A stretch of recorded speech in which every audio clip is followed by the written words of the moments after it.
Hey everyone, welcome to Techie Dialogue. In today's video, I'm going to show you how to open HEIC files in Photoshop on Windows 11 step by step. If you're new here, be sure to subscribe to the channel so you don't miss out on any future tutorials. Step 1.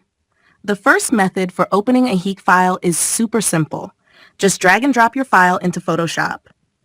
Open up your File Explorer, locate the HEIC file, then click and drag it right into the Photoshop workspace. Photoshop will automatically open the file for you. It's quick and easy. Step 2. If you prefer, there's another way to open an HEIC file. Start by going up to the top of the screen and clicking on File. From there, select Open. Now navigate to the folder where you saved your HEIC file, click on it, and select Open.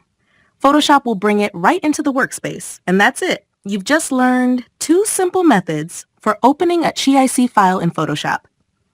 Thanks for watching, and I'll catch you in the next video.